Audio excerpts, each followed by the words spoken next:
Peace of blessings. Peace of blessings, everybody. It's your boy Jay Taylor, Voices for the Voiceless. Been a minute, but I'm back with a critique, a thought, a reaction to a situation, unfortunate situation that we see way too often in society in America.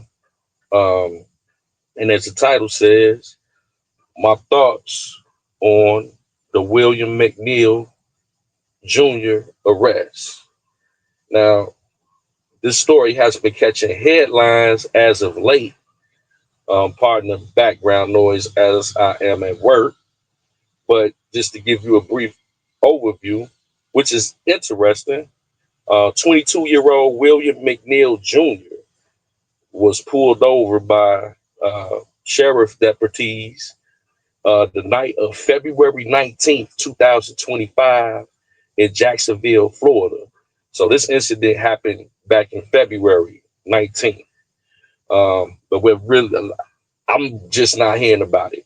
But he was pulled over for driving without headlights. I think it's a law in Florida that if it's raining outside, you have to have headlights on, and he didn't have headlights on, and also no seatbelt.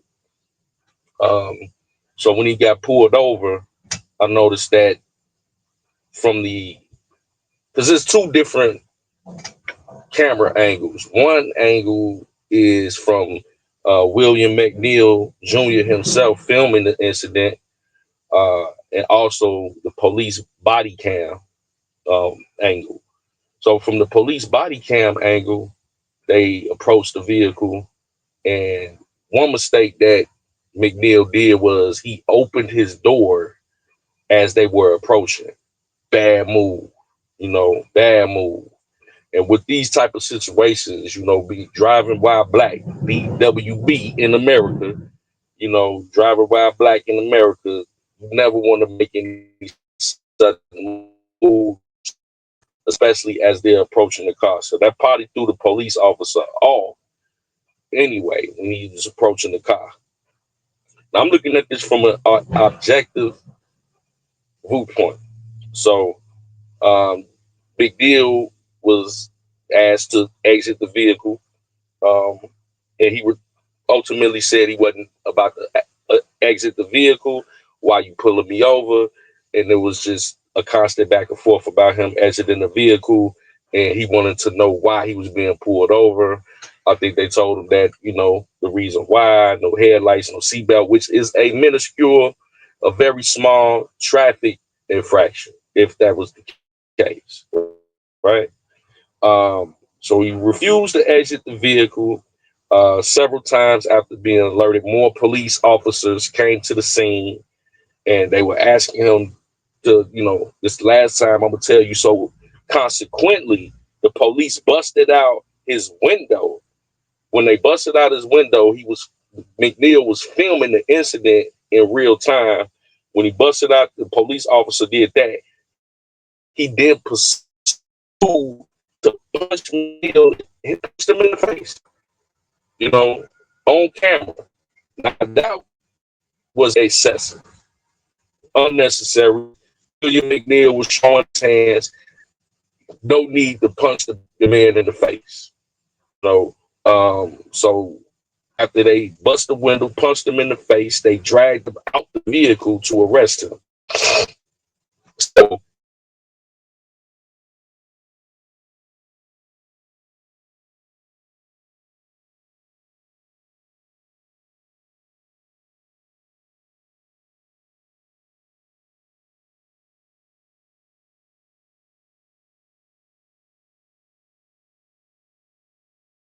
don't agree with that at all. That just that's just crazy. Because his hands were raised in the air when they busted the window. You see that clearly on his uh, live video. You know, William McNeal Jr. was filming this, and you see him raise his hands. So after they busted the window out, unlocked the door, they could have just grabbed him up.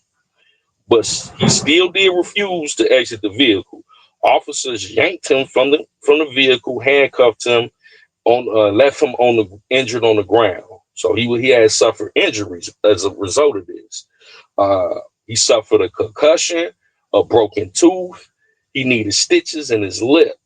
Also, in the weeks to come, he experienced short-term memory loss, nightmares, and symptoms of trauma that marry PTSD, which is post-traumatic stress disorder. This is a very traumatic situation. They on the side of the freeway, on the side of the, and you got people busting out your windows, punch you in the face and all that. But I would have to say that he was at fault for resisting arrest. And I always try to encourage, especially young black men, when you get pulled over by the police, even if you feel like they're in the wrong, you want to survive the encounter. Don't give them a reason, because this could have turned fatally, and you want to, most importantly, leave with your life in your hands. And we could deal with the injustices later, but survive the encounter. Because so often, situations like this, the police trying to make it home, the William trying to make it home, and that's the ideal of the situation.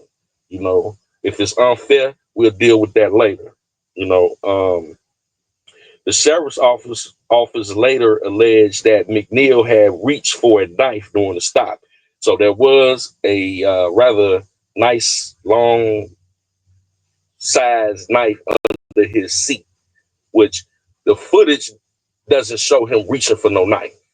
So even though the knife was in the car under his seat, he never reached for it. Clearly, you see the footage. So the sheriff office is lying about that. Um, so with that being said, you know, they never knew about a knife until after they searched the vehicle after he had already been apprehended. Uh, so William McNeal is being represented by civil rights attorney Benjamin Crump, and he's representing McNeal in a federal civil lawsuit against the Jacksonville Sheriff's Deputy Department for excessive force and racial profiling. So, my thoughts on that. My thoughts on that is they have a case. They have a case of excessive force and racial profiling. They have a solid case, of especially excessive force, because that was very excessive to punch that young man in the face just because he didn't get out the vehicle when you wanted him to. There's other ways to apprehend somebody without punching them in their face. And, I think he lost a tooth or something with his tooth. That's crazy. Um, so they gonna have to pay this boy. And then he got Benjamin Crump. It's a wrap. Benjamin Crump, he don't take a case unless he can win it. So yeah, excessive force. Yeah, they're gonna be up to some money. They're probably gonna up a high amount, a high hundred thousands to a million. I would assume. You know what I'm saying? But this whole situation could have been avoided on both ends, if you ask me. You know, I could be wrong. I could be wrong. Maybe they gonna say, the officers were well within their right to use that type of force, because McNeal later he did plead guilty at the station for resisting arrest without violence and driving with a suspended license, which serving a brief stint in jail for that. He did have other charges. Prosecutors dropped the other charges, such as marijuana possession, so he had a little weed on him. Very minuscule police random stop that happens every day. And as of now, as of late, no charges were filed against the officers involved in this situation. So, yeah, Benjamin Crump saying basically the only reason that William McNeal Jr. Pled guilty was he was under duress. You know, he pled guilty because he had just been assaulted by these officers. So yeah, so a few takeaways from this is this: this could have been this a dangerous game to play. You know, you got these police officers out here. A lot of them ain't, they ain't right. And obviously these officers that were punching on this man weren't right. I mean, you can't get around that. Was it racially motivated? More than likely, But this happens to you know all races of people, to be honest. You know, but with Benjamin Crump, it's gonna be a lawsuit that's gonna have some money attached to it. I'm willing to bet my bottom dollar on that. Just comply, because even though this boy might cash out, he could have lost his life by resisting arrest by some officers that are clearly unhinged.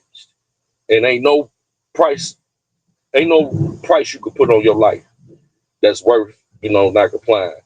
For the officers, there's other procedural ways you can subdue a suspect for a minor traffic stop that you don't have to punch them in their face and break their tooth and all of that. You ain't have to do all of that. So more than likely, your department, although they didn't hit you with any charges, I heard Governor Santos saying that he's standing with his officers because the boy was resisting arrest. But you didn't have to do all this. Y'all most likely gonna have to pay for this. There's other ways to go about subduing non-threatening suspects. He posed no threat with his hands in the air. He just was not trying to get out the car. You could have just y'all. It was 4 or 5 of y'all. Y'all could have just grabbed him and just subdued him that way. You know. I know the argument is gonna be, well, shoot, who got time to be wrestling with somebody? Because William McNeal Jr. ain't no small dude. Who got time to be wrestling with you on the side of the expressway? You might want to knife. So I kind of understand that argument, and that's why I say, man, just comply. And you deal